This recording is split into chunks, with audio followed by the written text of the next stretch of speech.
Evangelho de fariseu é eufemismo para comparar toda essa assimetria entre a atual igreja evangélica no Brasil e tudo o que ensinou Jesus em sua passagem aqui na Terra está em todo o contexto na Bíblia Sagrada. É bem verdade que quando me refiro à atual igreja, falo sobre a maioria delas, principalmente por aqueles que ficaram incomodados com a música Evangelho de Fariseu, cantado pela artista Aimee. E como muitas pessoas me pediram a reação dessa música, foram vários comentários aqui, foram vários comentários no Instagram pedindo para que eu pudesse reagir a essa música. Eu vou aqui reagindo mais uma vez uma música com você. Acredito que essa é a terceira reação de música que eu faço um vídeo direto. Mas de vez em quando estou sempre no canal citando uma música ou outra com um bom exemplo ou não a ser seguido. Eu tenho certeza que você já tem escutado a música, ela se tornou viral, mas precisamos escutar aqui novamente para analisar cada verso, cada letra, cada parte. Fazemos campanhas para nós mesmos, evento para nós mesmos, estocamos o maná para nós. Essa letra é um soco no estômago da sociedade, principalmente daquela que se diz religiosa. Para esse grupo que tem tornado as igrejas um templo de uma feira de vaidade, que tem transformado o culto em um espetáculo, um evento apenas para arrecadação e exaltação da vaidade, desfile de moda, soberba, enfim. Campanhas que parecem não ter fim. Parece que quando a gente chega na igreja precisa assinar um contrato vitalício para que ao terminar uma campanha a gente precise entrar em outra. E esse ciclo vicioso existe exatamente para duas coisas: manter o povo ali, que o povo gosta de campanha, gosta de estar vivendo esse auê, e ao mesmo tempo porque essas campanhas alimentam muito, ela é muito lucrativa. Fazemos campanhas para nós mesmos, no caso os idealizadores fazem campanha para ir lá para os Emirados Árabes, comer carne temperada com ouro, para a pastora poder ir lá para a Disney, levar os filhos e a família. Fazemos campanha para que o pastor possa trocar seu carro no fim de ano, para que ele possa comprar um jato melhor, porque aquele de 53 milhões já não é tão moderno e ele precisa comprar um de 70 milhões. Fazemos campanhas para nós mesmos, eventos para nós mesmos. Não à toa um dos principais eventos aqui do Brasil, rodeado em polêmica. As pessoas precisavam pagar para pregar lá, para então ter um nome, ter uma agenda, e se submetia a pagar 15, 20 mil reais para pregar nesse evento, porque uma vez que alguém pregava nesse evento, as igrejas começavam a convidar. Então era um investimento. E o custo-benefício era muito bom, porque você pagava 15 mil e aí com 2 agendas você conseguia recuperar esse dinheiro. Mas só o fato de estar pregando ali, você era convidado para pregar em praticamente todas as igrejas daquela denominação no Brasil. Estocamos o maná enquanto o povo sofre na fila da sopa, atrás de alguma coisa para comer, enquanto alguém cata lá na lata de lixo uma verdura podre, uma fruta estragada para poder saciar sua fome. A igreja ela compra prédios, ela compra fazendas, ela ajuda a comprar mais outro jatinho, mais outro carro importado. Essa igreja é exatamente antagônica, contrária à igreja de Atos capítulo 3. Quando os apóstolos subiram ao templo para orar, alguém ali na porta do templo pediu dinheiro a ele e eles disseram: nós não temos prata nem temos ouro, mas o que temos, isso te damos. Em nome de Jesus, levanta e anda. Hoje a atual igreja tem prata, a atual igreja tem ouro em abundância, mas não tem a capacidade de dizer ao paralítico: toma o teu leito, levanta e anda. E quando faz isso, não passa de encenação. Eles pagam pessoas para chegar nessas igrejas com cadeira de roda, pagam pessoas para falsificar laudos médicos de que eram isso, de que eram aquilo, que estavam desenganados pela medicina para enganar alguns bocós nesse roteiro tão necessário nesses espetáculos que tem por aí. Oramos por nós e pelos nossos, o reino virou negócio, o dízimo importa mais que os corações. Eu sempre falo que eu não consigo entender o cristão, o evangélico não, eu consigo muito bem, mas o cristão, que ele não consegue ter paz com seu irmão, que ele só fala bem com aquele que o convém, que é aquele que fala aquilo que ele quer ouvir. São igrejas que se dizem cristãs, que membros de uma igreja não falam com a outra. São pastores que preferem ver o tinhoso do que o pastor concorrente. Infelizmente, isso da igreja virou negócio. E, novamente, quero dizer, não estou aqui generalizando, mas ouso dizer que a grande esmagadora maioria é apenas negócio, é apenas comércio. Eu vivi para ver um pastor dizer que se tem algum membro na igreja que fala alguma coisa, ou quer algum tipo de destaque, ou quer aparecer de alguma forma, ou enfim, está ali na igreja, mas vai lá logo olhar se o nome dele está no livro de dizimista, porque se não tiver, esse crente para ele não vale uma pipoca. O dízimo importa mais que os corações, isso é uma verdade inegável. Outro dia tive o desprazer de assistir um pastor dizer que foi indagado por alguém da igreja que perguntou: pastor, se de repente eu estou com dinheiro do dízimo, mas eu percebo que tem um vizinho passando necessidade lá na minha rua, lá que eu conheço, algum conhecido, eu posso pegar a parte desse dinheiro, ou o total desse dinheiro, e comprar uma cesta básica e ajudar ele? E o pastor ele responde: não, nem pensar, não faça isso. Não toque no dinheiro de Deus. Os 10% é de Deus. Se você quiser fazer isso, faça com os 90%. Com os 10% de Deus, não faça isso. E outra coisa, Deus não está muito preocupado com quem está passando necessidade, não. Jesus estava aí há 2000 anos atrás. Ele fez alguma coisa? E ele falou, se ele tivesse preocupado com alguma coisa, ele tinha acabado com a fome. Acredito que na África, alguma coisa do tipo. O outro que eu vi dizia assim: pastor, mas o meu gás secou. E o único dinheiro que eu tenho era que eu ia dar o dízimo e eu preciso pagar o gás. O pastor dizia: não, meu irmão, dê o dízimo que o dinheiro do gás vai chegar. E às vezes esse pastor ele tem condições, ou a igreja tem condições de pegar parte desse dinheiro, de comprar não só o gás para aquele irmão, comprar a cozinha toda. É interessante, quando sou eu, que sou um membro comum, preciso de uma coisa, eu vou falar para o pastor, ele diz: ore para Deus prover. Mas quando é ele que precisa de alguma coisa, ele faz apelo. Não, a igreja tem que ajudar. Esse problema não é meu, é da igreja. A igreja tem que arcar. E aí a gente vê 2 pesos e 2 medidas. Mas o bocó ele não se liga. Ele não para pensar. A religião ela prende muitas pessoas, porque infelizmente a maioria das pessoas que estão ali são emocionadas. São pessoas que usam mais da emoção do que da razão. Por isso que toda vez que alguém desperta, ele consegue furar a bolha. Dificilmente alguém que desperta, ele vai conseguir viver debaixo dessas rédeas, ele vai conseguir viver debaixo desse legalismo absurdo e farisaico. Enquanto isso, no Marajó, o João desapareceu, esperando os ceifeiros da grande seara. Eu vi uma cantora aí, toda financiada por esse sistema, toda irritadinha, e disse: eu não estou com inveja porque eu não quero essa mídia, eu já tenho povo, toda irritadinha. Porque dizia: a gente precisa ter cuidado com essas pautas de esquerda, a gente precisa ter cuidado com essas pautas, porque o diabo também vem com um sapatinho de lã, fazendo apologia à cantora que canta de forma suave, o violão, a voz, a letra, mesmo sendo pesada, mas ela canta de uma forma bastante suave. E pautas sociais não tem a ver com bandeira partidária. Se é direita, se é esquerda, pautas sociais é pauta da sociedade, é pauta do povo. Porque as igrejas nesse país têm isenção fiscal, coisa que um dia já mereceu e hoje não merece mais.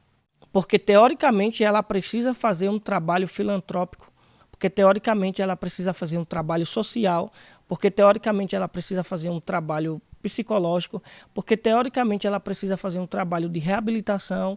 A igreja, normalmente, aquela igreja que sabe o seu papel essencial no reino e na sociedade, ela cumpre essas etapas. Portanto, se compadecer do outro, ter empatia com o outro, não tem nada a ver que se você é de direita, de esquerda, de centro, da Lua, da Terra, de Marte, de Júpiter, de Saturno. Não tem nada a ver com isso. Tem a ver com se você é cristão ou não, se a dor do outro, se a miséria do outro é capaz de te tocar ou não. Eu não entendo muitas pessoas que saem de casa normalmente no domingo à noite e no percurso de sua casa até o trajeto para a igreja, ela encontra ali pessoas em situações de rua, ela encontra ali pessoas em situações de vulnerabilidade e isso não toca essa pessoa. E quando ela chega lá na igreja, ela começa a cantar louvores como: eu quero ser luz para o mundo, eu quero ser ponte, eu quero ser farol, eu quero ser um sal para esse planeta. E essa pessoa tem a oportunidade de ser tudo isso, mas ela só quer ser em evidência. Quando ela está ali, entre os seus, todo mundo cheirosinho, todo mundo confortável. Olha o que a Bíblia diz em Lucas 3:11. Quem tiver 2 túnicas, reparta com o que não tem. E quem tiver alimento, faça da mesma maneira. Cristianismo é se compadecer com a dor do próximo. Cristianismo é estar confortável, mas querer ver o outro confortável também. É estar bem, mas querer ver o outro também. Esse cristianismo sabor de mel, ele é mais evangélico do que cristão. Eu preciso estar acima o tempo todo. Quem me viu lá embaixo vai querer me ver lá em cima e eu preciso estar o tempo todo aqui e os outros que se quebrem.